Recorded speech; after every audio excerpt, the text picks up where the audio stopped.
Selamat pagi, semangat pagi. Senang bisa menyapa saudara sekalian dengan firman Tuhan yang diambil dari Keluaran 17 ayatnya yang ke-7. Dinamailah tempat itu Masa dan Meriba, oleh karena orang Israel telah bertengkar dan oleh karena mereka telah mencobai Tuhan dengan mengatakan, adakah Tuhan di tengah-tengah kita atau tidak? Saudaraku, telah seminggu perjalanan berlalu sejak kita menghayati Rabu Abu dalam masa-masa menuju Paskah ini. Inilah kesempatan kita untuk membangun pengalaman bersama, yakni pengalaman menghayati kembali makna penderitaan yang dialami Yesus. Khususnya dalam seminggu ini kita mengenang kembali perjalanan Yesus di padang gurun, tempat Yesus berpuasa dan kemudian dicobai oleh iblis. Padang gurun, tempat paling mematikan di muka bumi, tempat penuh tantangan dan cobaan, tempat di mana orang sangat membutuhkan pertolongan Tuhan untuk bertahan. Kisah pencobaan Yesus di padang gurun mengingatkan kita dengan kisah perjalanan bangsa Israel keluar dari Mesir. Penulis kitab Matius mengajak pembacanya untuk memaknai kembali perjalanan Yesus sebagai perjalanan Israel yang baru.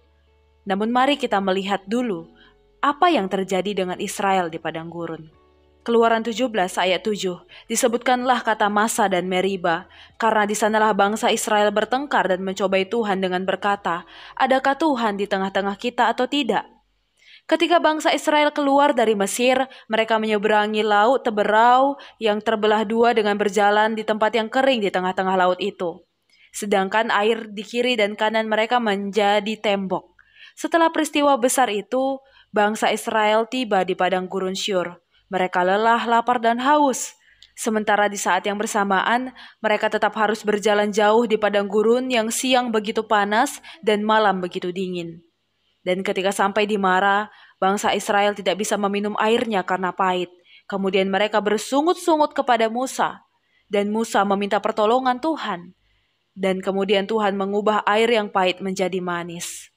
Selain persoalan air, mereka bersungut-sungut karena tidak ada makanan dan daging.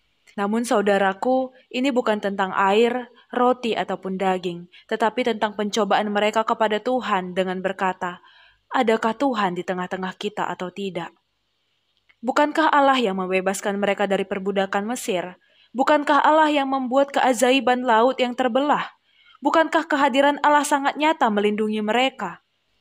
Peristiwa penyeberangan di Laut Teberau saja sudah menjadi peristiwa yang sangat ajaib.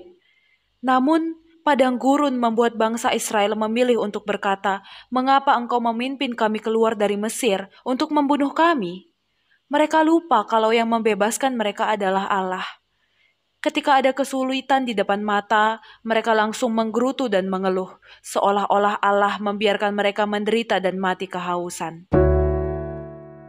Saudaraku, di masa Prapaskah ini, kita diajak untuk kembali merenungi perjalanan kita di dunia. Mungkin kita punya padang gurunnya masing-masing, tempat dan situasi penuh cobaan dan tantangan, kepahitan dan kesunyian hidup. Bahkan banyak yang merasa Allah hanya diam saja.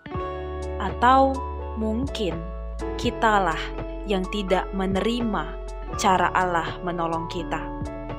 Jadi, mari kita kembali mensyukuri kehadiran dan pemeliharaan Allah dalam hidup kita, dalam padang gurun kita. Amin. Tuhan Yesus memberkati kita sekalian.